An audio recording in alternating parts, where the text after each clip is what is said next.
and welcome to another episode of This is Rico, trying to heal my inner child. This is episode 5. This episode is going to get deep, but it's something that it's necessary for me to get through. Let me just start by saying I'm not a doctor, I'm not a therapist, I'm not a medical professional in any way. Just a regular person trying to navigate through life and to try to navigate what's going on in here. Because there's a lot. It's a laundry basket of tangled extension cords. I'm trying to take them out one at a time and maybe organize them. I don't know if I'll fix it. I don't know if I'll help anything. But in my honest assessment of making these videos already, I do feel tremendously better. I feel like that weight, some of that weight that I've been carrying around for my entire life is lifting. And some of the unpacking I'm going to do today is going to be pretty heavy. But it is helping me. I'm not at the edge anymore. I feel really good about doing this. I feel really good about the future, which I did not very recently. Very recently, I thought I had no future whatsoever, and I was going to make sure of it. And again, I want to thank everyone that pulled me from the edge. I thank all of you, and I appreciate you, and I love you. And I feel hope. I feel hope for the first time in a long time.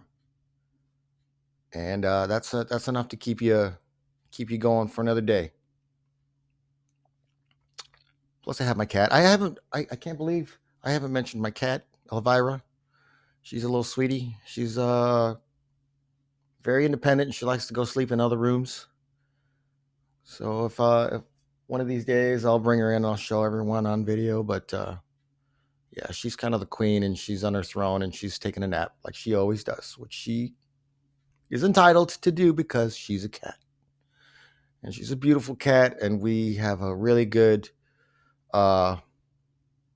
relationship with each other, and we take care of each other, and it's pretty awesome. I think I've mentioned this before, that having a life to take care of, having someone to take care of, having some creature, something that depends on you, helps you kind of want to stick around. And it works for me. So that being said, I just hope to make these videos in hopes that other people will hear, other people can maybe relate, other people know what it's like, and just want to remind everyone that we're not alone. You're not alone. I'm not alone. I felt like it, and then I realized that I'm not. So I'm going to take a quick break, and then I'll be right back. Okay, in this episode, I'm going to talk about pain, emotional pain. The earliest times that I can really remember feeling that way, feeling hurt, I look back now and I can only describe it as like heartbreak. Having my heart broken for real, and just like not knowing what to do with any of those feelings. We had neighbors. I have 2 brothers, 2 sisters. And then we had neighbors that were kind of close to my age and my younger brother's age. So we would play a lot. We played a lot. They were right next door. So we were in their yard. They were in our yard. And, we played a lot. And I can't remember the exact situation, but I remember hearing them talking about me. And it wasn't nice. And then I got upset, and I remember crying in the garage by myself. And I could still hear them talking, and they all just ignored me, and they left me alone. Nobody asked me why I was crying. Nobody talked to me. Nobody said, what's wrong? Nothing. It was just, again, I can't remember the exact situation, Maybe I was being a jerk. I don't know. I don't remember. There are many times where I look back and think that people were jerks to me, and I start to think maybe I was a jerk to them first. But I don't know. I don't know. Hindsight isn't always 2020. Sometimes you remember things different. But I just remember just feeling so alone. Just why isn't anybody coming to help me? Why isn't anybody coming to comfort me? Why isn't there anybody here for me? And in a family of 7 people, I felt so alone. I felt so alone. There was just nobody that wanted to even try to understand. And again, I'm 7 or 8 years old. I'm not, I'm not, I'm just a kid. I'm just a kid and I'm feeling alienation with my family, with the people that I should be able to trust, the people I should be able to look up to, people I should be able to tell my secrets to and trust them with that. No, if I told my dad one of my secrets, he would laugh and tell all his buddies and tell everyone. And he did. He did do that to me. And a child should never feel like that, ever, especially in a big family like that. I grew up in a big Mexican family. Huge. My dad has 7 sisters and 1 brother. So you can only imagine how many cousins I have. And that's just my dad's side. My mom's side is not as big, but there's still, I have, lots of cousins on that side as well. And I don't know if any of you can relate to this, but imagine going to a giant family gathering, like someone's birthday party or something, or a wedding,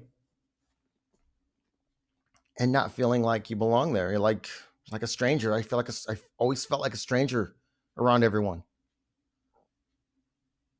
Half the time I'd see my aunts and they would just say, hi, how's your dad? And then switch it and want to talk about him because he didn't go to these parties because he just didn't feel like it. So they wanted to know how he was doing, but they didn't really care how I was doing. And I'm not saying it was malicious. I'm not saying anything like that. But, you know, if you want to know how he's doing, call him. Do you want to know how I'm doing or not? If you don't, we don't need to have a conversation. And I'm not saying that they were malicious, and I'm not trying to be malicious at all either. But it's discouraging, just when you think here's family that I can, confide in, and then you really feel like you can't. And my immediate family, we were a bunch of sarcastic assholes, to be honest. My dad was a sarcastic jerk. My mom was a sarcastic jerk. My siblings were sarcastic jerks. Half the time, you couldn't get a serious answer out of somebody. Hey, can you give me a ride to the mall? And you'd get like a no. And again, I look back and think maybe, and I know what it is. It's that little voice of doubt in the back of my head that says, maybe you were the problem. Maybe you were the one causing the problems. But I don't think so. I really don't think so. But for some reason, shit ran downhill. I think the parents were shitty to the older kids, and then the older kids got to be shitty to the younger kids. And again, this is just my interpretation. I'm not saying they were malicious. I'm not saying that they were, intentionally trying to hurt me, but sarcastic as shit all the time is so draining. So draining. And then we get to be adults and I don't really feel like I know any of these people because it's okay, you don't want to have a serious conversation. I'll go in my room. I'll go sit in my room and be by myself again. I'll go listen to music again. I'll go find something to do alone again. Times when there were teaching moments and they could have said, hey, this is how this works. This is how that works. But instead, they would make fun of me for not knowing how it works, whatever it was. And I would get laughed at. And I I have a huge problem with that. I really do. Being laughed at because they did it to me. There was always some situation, something, and I can look back and probably every family situation, there was one incident of a group of them laughing at me for something stupid. And I know it's all in good fun, but it still cuts deeply and it still hurts. It still hurts. I'm not saying they were doing it to hurt me, but it hurts. If I joke and you laugh with me, that's a different thing. If I do this and you think it's funny, that's, hey, that was supposed to get a laugh. But if I question, like, when I'm a teenager and say, get laid, what does that mean? And then you laugh at me, I can't handle that. I can't handle, oh, you didn't know that? You didn't know that? No, I didn't know that. Teach me. Tell me what it is. Teach me. Don't ridicule me for not knowing. And that happened a lot. That happened a lot.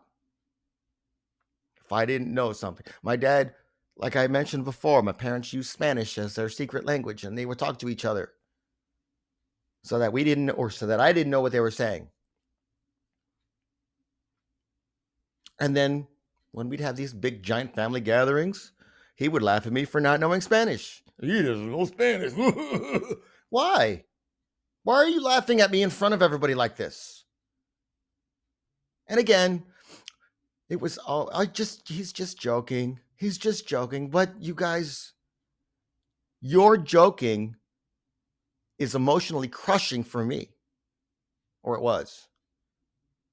And nobody understood that. And nobody ever really kind of listened to that. They would just joke and joke and joke at my expense. And having two brothers and two sisters.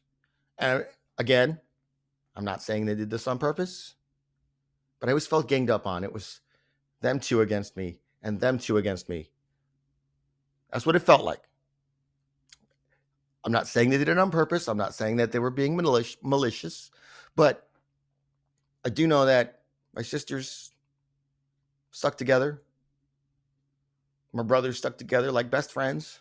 And I was just the odd man out. I was always the odd man out. I saw a picture of them all going, they went out to dinner one night. And I never got a call. I never got an invite. And I was like, honestly jealous. It's like, how come nobody called me to ask me to go? I would love to go hang out with everyone, but it makes me doubt myself. Am I a jerk? Do they just not want to see me? Do they just not want to be around me? Is that why they treated me like that all those years? And I'm not saying the entire time it was bad. It was, we did have our good moments, but we had more, enough that I have to sit here and talk about it.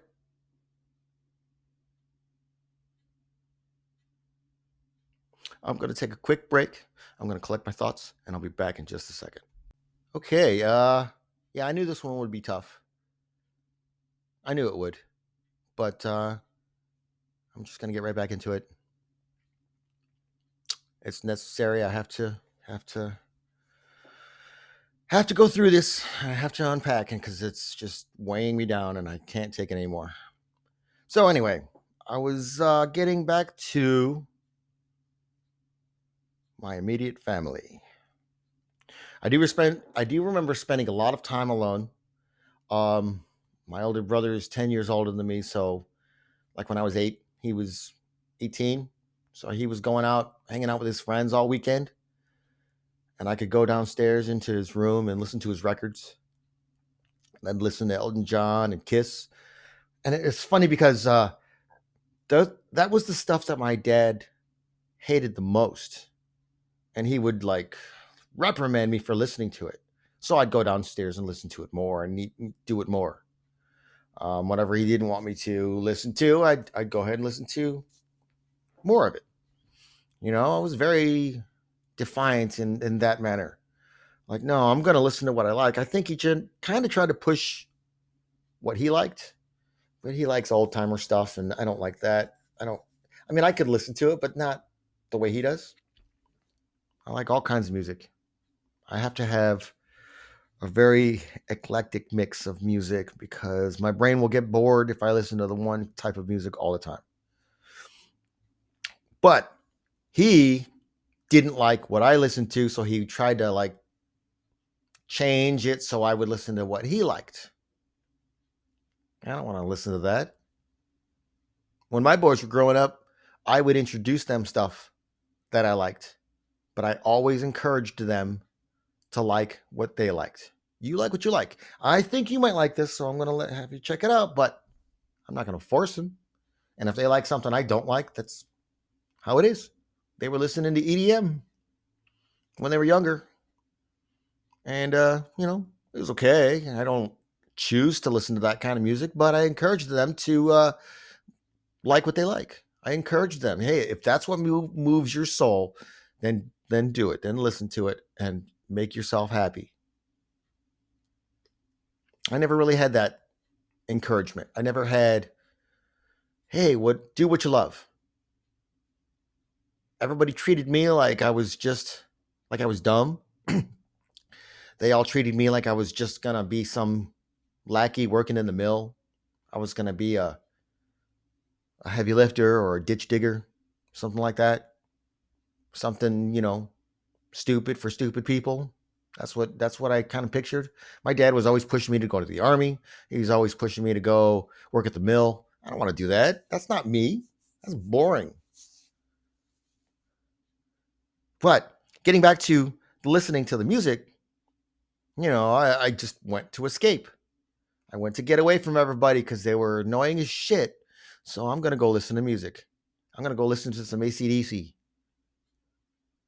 That one album cover scared the crap out of me when he was shoving the guitar in Angus's. Oh no, yeah, he was shoving the guitar in Angus's chest, and there's blood everywhere. That album was awesome. Love old AC/DC. But I would listen to that. I would listen to Kiss, and I loved the costumes and the makeup and the performance. I loved Elton John. I just something about his voice and his music. My dad just claimed that they were all gay. They're all gay. They're all gay. And I think he was afraid that they were going to turn me gay or something too. I don't know. That's my interpretation. That's my theory. Again, I can't get in anybody's head, and I can't tell you what they were thinking or what their intentions were. I can't. I can only tell you my experiences and my interpretations. So, also, when I was a kid, I had to work. I had to earn my keep. If you want to eat, you gotta work. You gotta earn it. You gotta cut the grass. You gotta do my laundry.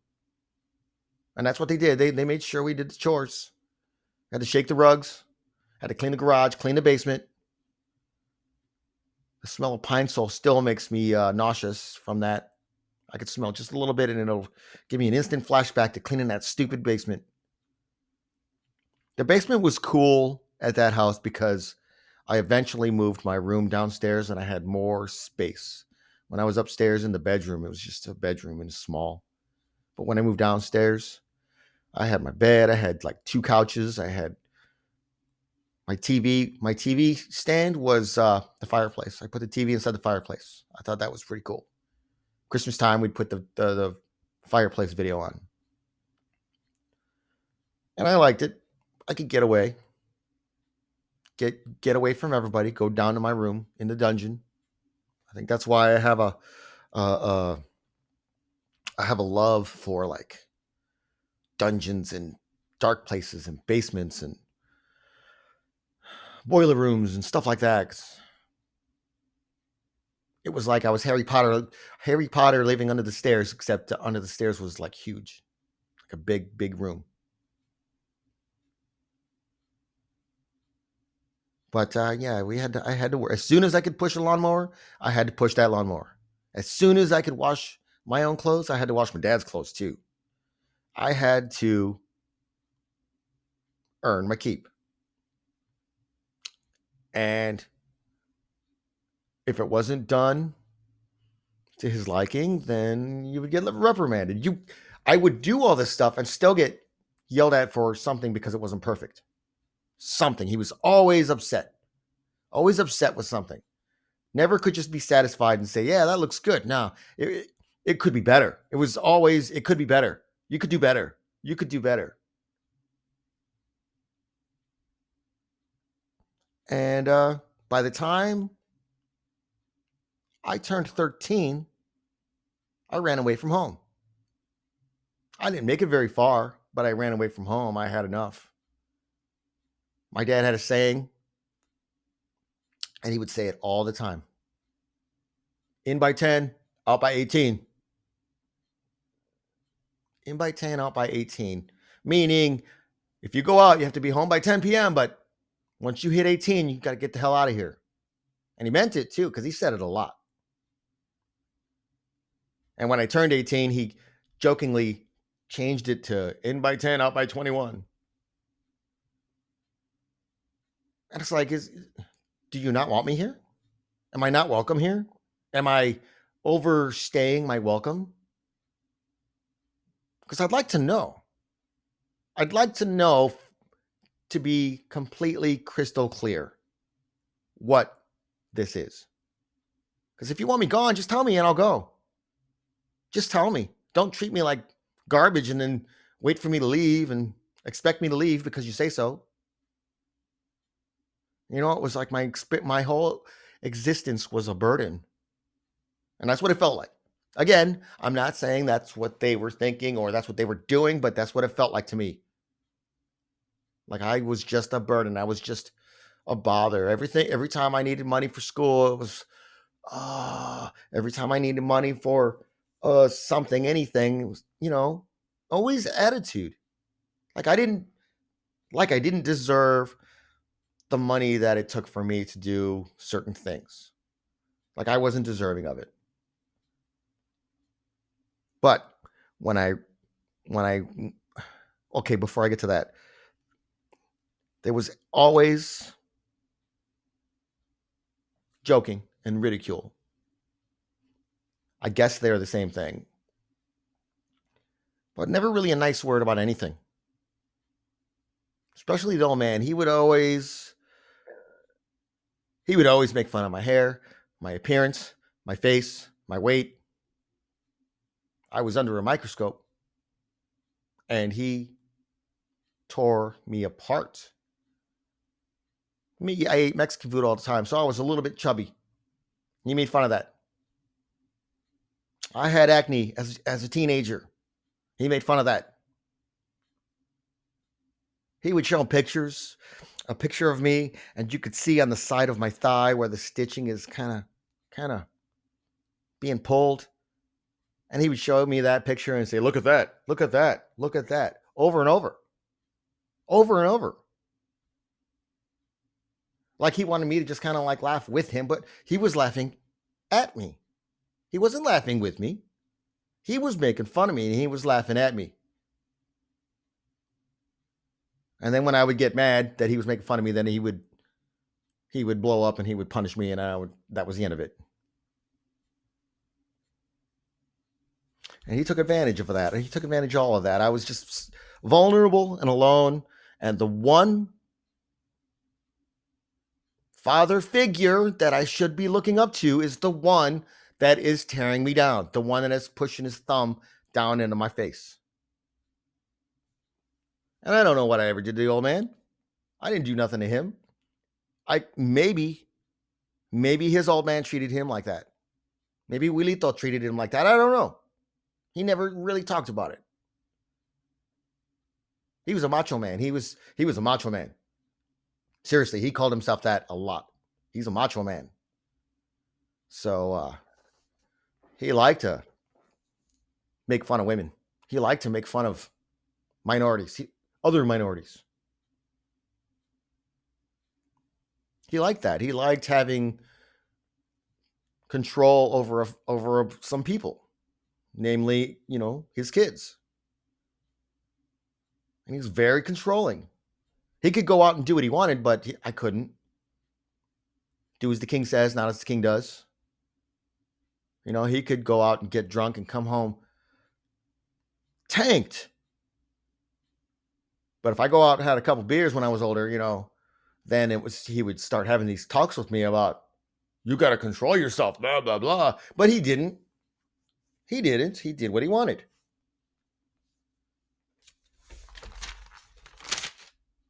He just kind of did what he wanted. I'm going to take a quick break and get my notes together, and I'll be right back. All right, getting back to episode 5.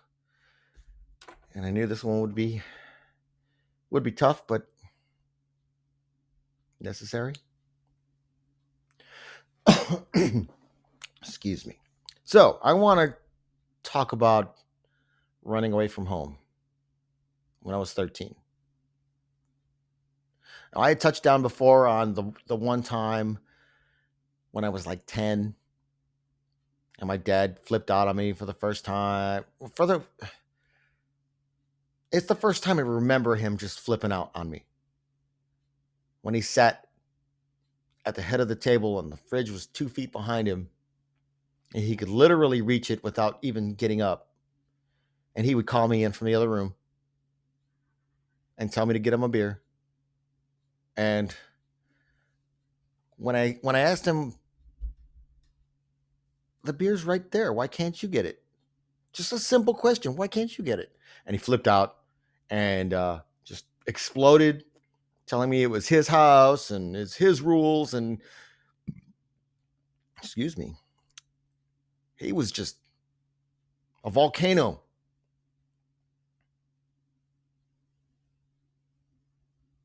And I didn't understand.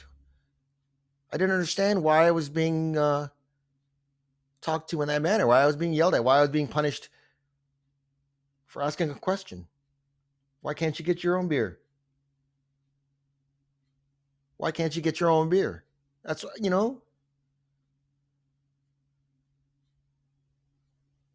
But he would tease a lot, like I was saying, with the picture and my weight and my appearance and my hair, everything. There was nothing that was off limits for him. And he, took advantage of all of that. But when he would discipline, say if I got in trouble, even though there was nobody to teach me right from wrong, he would talk to me for like an hour. And I had to stand there. I would have to stand while he sat in a chair and would discipline me and tell me how stupid I was. And that's pretty much what his reprimanding and discipline was. Discipline, you're grounded, whatever. They tried grounding me. I would always leave anyway. But the lecture, for 45 minutes to an hour of being told how stupid I am by the one person that I should be looking up to. And he did that all the time. Bad report card, I'd get lectured. Get in a fight with somebody, I'd get lectured. I'd say something stupid to my mom because she would say something stupid to me first. I'd get lectured. They could treat me like I was like a mule, but anytime I would say anything back, then it was out of the question. I was crossing the line. And that happened all the time. And my mom always sided with my dad. Always. Always. No matter what. I talked to her separately one time. I'm like, he's being a jerk to me. Why does he do that? Why is he teasing me all the time? Why is he laughing at me all the time? And she would just say, oh, it's okay. Just ignore him. He's trying to make you upset. And I would tell her it's working because he's making me upset. Is that what he wants? He wants me to be upset? I have 2 sons. I don't want them to be upset. I asked my son the other day, have I ever made you feel small? Have I ever made you feel stupid? Have I ever made you feel like you weren't worth anything? And he said no. No, I'm not saying I'm perfect. I will never claim to be perfect. I had my moments and I was kind of a jerk, but I tried to raise them with compassion and empathy. I tried to raise them with understanding and talking things out. If we had some sort of conflict, we'd resolve it like adults, like people are supposed to do, like nobody would do to me when I was growing up. So I had to learn how to do that on my own. And there were times where I would get bent out of shape and I would yell at my boys, but I would cool off and come back and say, look, boys, I'm really sorry I yelled at you, but this is why I was upset. And then I would explain myself, but then we would get to a point where there was an understanding now. I didn't want to be upset and I didn't want to yell at them, but something happened and this is the situation that made me yell. It gives us all a lot better of an understanding. But I never got that. My dad would yell at me and yell at me and yell at me. And then, like, an hour later, he would talk to me like it never happened. Like, everything's cool. And his quote that he said quite a few times, and he meant it: you never have to say you're sorry when you're always right. And he truly believed it. I never heard him say the word sorry except for in that quote from him. He never once apologized for all the names he called me. He never once apologized for just taking stuff out of me that I didn't deserve. He never once apologized for anything. Never. Not once. Not once. And that weighs heavy on a kid. That weighs heavy on a person when you go through your entire life that way. Talking to the old man who just still thinks he's perfect. Still thinks he's king of the hill. There was never a passing of the torch because he didn't want to give it up. He didn't want to accept the fact that I had my own family and I was doing my own thing. He didn't want that. He wanted to look down on me as still his child. And I am his child, but you have to cut the apron strings and let me be an adult and let me do my thing. They both, when I was married and had kids, still talked to me like they were trying to teach me stuff. Oh, with credit cards, you have to. I already have credit cards. Why are you telling me this now? Why didn't you tell me when I was in high school? Why didn't you tell me when I was getting this stuff started? You didn't tell me anything. But then you wait till later and act like I'm dumb and you have to teach me now. Kind of their way of staying useful. I think that's my theory with my mom. She didn't teach me stuff so that she can just teach me later and kind of act like I should have known this stuff, but I'm going to teach you now, even though you're 36 years old. I don't need you to teach me then. I needed you to teach me when I was 17 or 18, not when I was a full grown adult with a family and a house.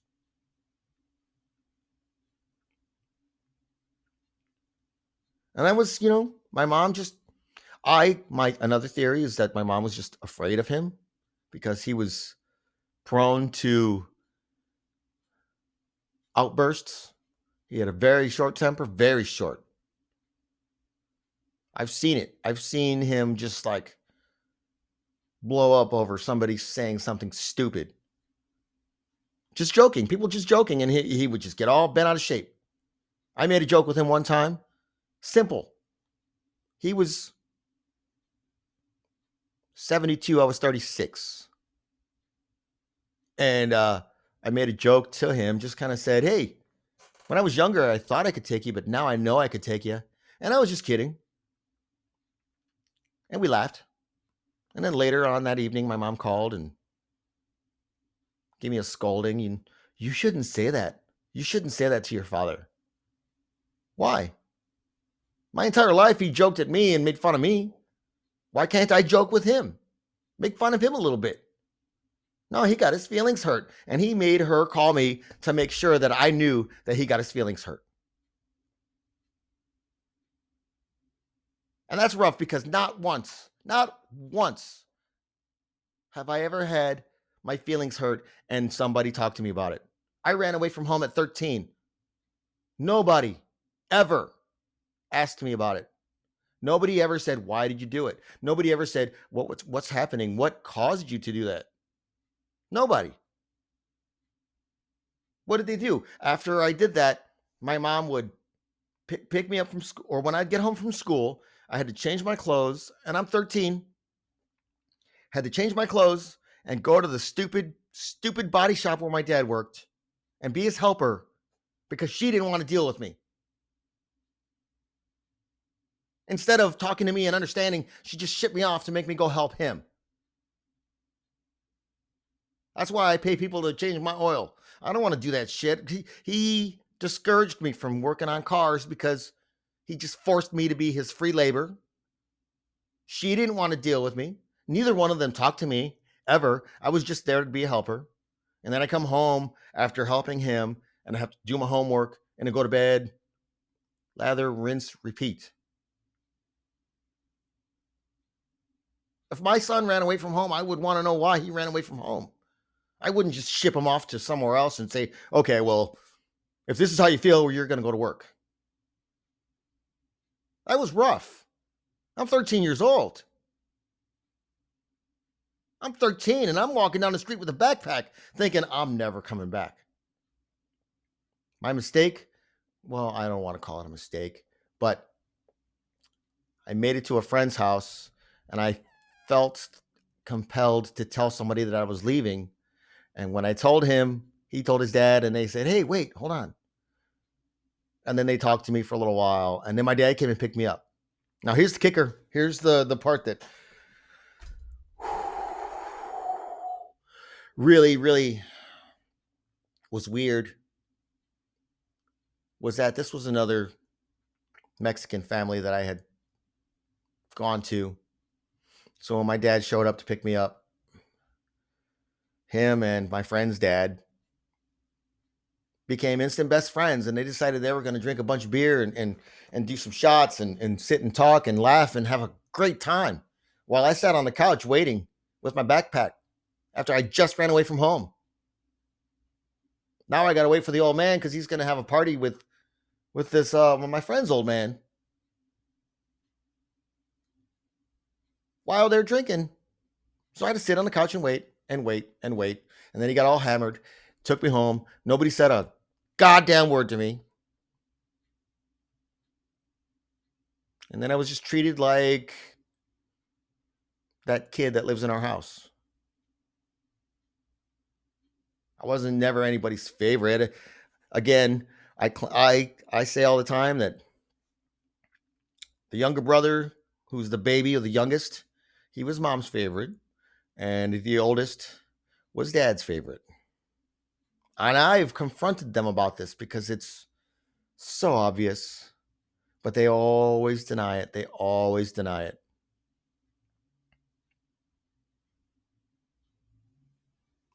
I'm going to take a quick break because I don't want this to crash on me. So I'll be back in just a second. All right, I'm going to try and wrap this one up here. This one's quite the roller coaster. But I realize that a lot of these issues, a lot of these things that I'm talking about, a lot of these experiences that I had as a child framed my interactions with people from then on out. I look back on my interactions with people and the way I interacted, the way I reacted had everything to do with that with the growing up with the immediate family. It was weird to me as a kid to go to my friend's house and then meet their parents and see them interact and be all lovey and friendly, or watch families on TV and sitcoms. Do you know what it's like to be jealous of a commercial family? You see a commercial and you see the mom being cool to the kid and you're like, wow, I wish I had that, because I know how that feels. And it still happens. I'll see a commercial and I'll see a loving family of some sort. And I wish I had that from a commercial. That's a rough feeling to have. And if you have a good relationship with your parents, I am completely happy for you. I really am. I'm a little jealous, but I'm happy. Uh, I wish we all did. I know there are plenty of us out there that did not. I used to hide it. I used to just try to overlook it, try to pretend. My mom used to use the saying, I love you, but I don't like you right now. So I understand that one. Like, I love my family because they're my family, but I don't like them at times. I don't like them at times. And, you know, some of my siblings I don't talk to anymore. That's just how it is. We move on. We have our families and we have our stuff, and that's just how it goes. We never stayed close. I'm sure, I don't know for a fact, but I'm pretty sure that, they're all pretty close. And that's cool. I'm here. I'm here. I think the biggest message of this video is just actions speaking louder than words. You could tell me that you love me all day and all night, but the way you act is the truth. And that's what I realized with raising kids. You could tell them over and over again how to act and how to be.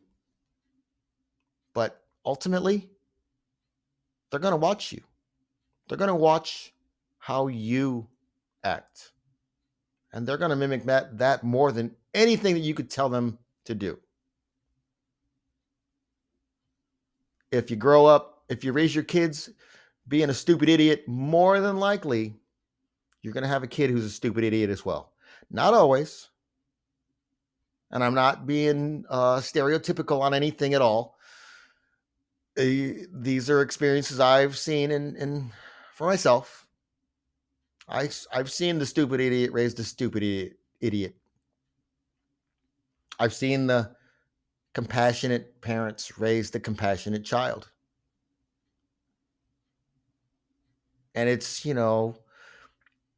something I learned on my own. But at the same time, when you don't have the support, when you don't have your own family behind you, I played drums and started in 7th grade playing drums. They never went to my concerts. My mom would go to my concerts because she had to take me there. But once I was able to drive, then she wouldn't go. The only time they've ever seen me perform is if I was doing a show like with them. I used to do some dinner theater. I used to do theater stuff. I wanted to expand my horizons and try different things. I played in rock bands for a long time, and I wanted to try dinner theater and see what that was like. Do musicals, see what that's like. But nobody ever really supported me for that. Kind of wished I could have gotten a pat on the back or, hey, that's really cool. And I don't think any of them have ever heard any of my recorded songs. I have a handful of songs that are just some turntable and mostly percussion and looping. Those recordings are probably 20 years old now. I don't think they've ever heard them or care to.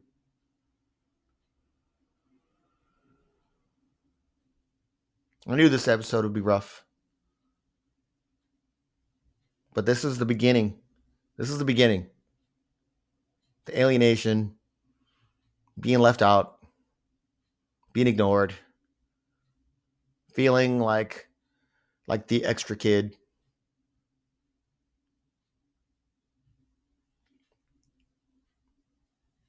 And that was, like I said, the beginning of how I interact with people. And when I look back on all of that stuff right there, And it just makes me think, that's why I can't handle getting laughed at, because they all did it to me, and now it's a short fuse for me. Now, like, again, if I make a joke and if I do this, yeah, I want you to laugh at that.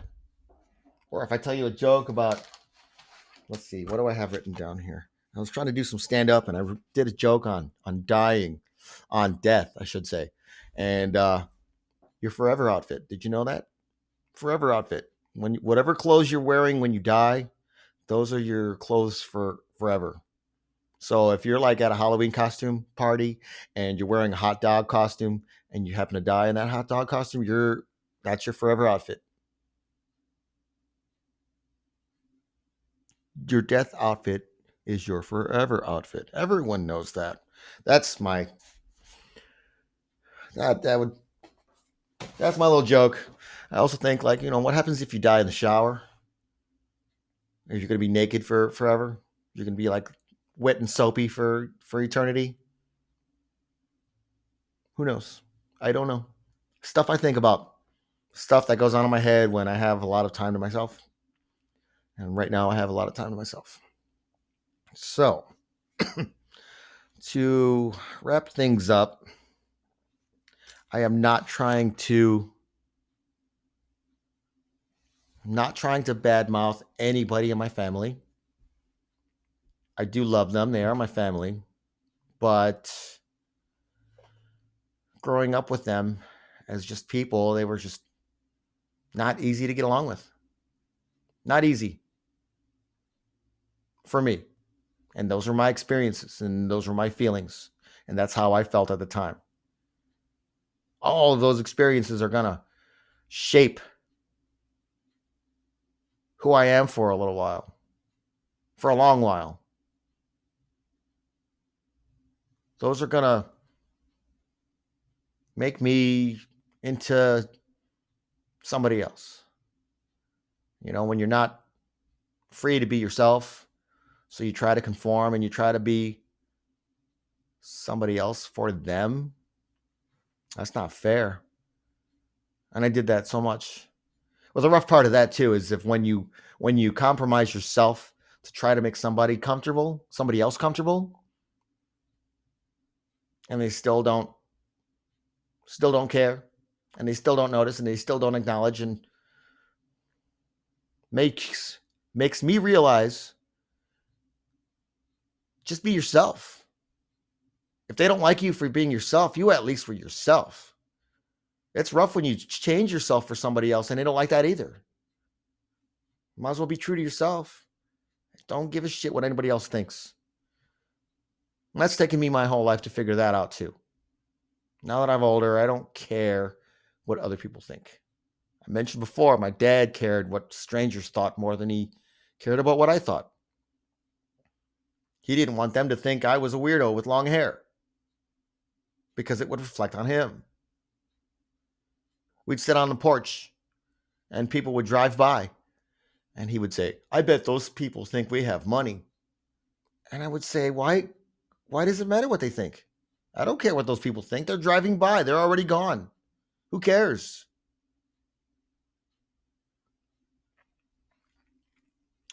So that's moving me into my next phase of life right now. But it takes a long time to figure these things out. So to wrap things up, yeah, that was when I really first learned pain and heartbreak. And didn't have anyone to talk to about it. 7, 8, 9-year-old kid with all of that already loaded up in his trunk. Family that seems like they didn't really care what I did. They didn't really care. Sometimes I'd go visit my parents and she'd want to talk about my younger brother the whole time. I'm like, he's not here. Why are you talking about him? Why don't you talk about me? Nah.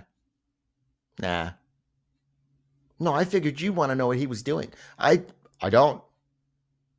I honestly don't.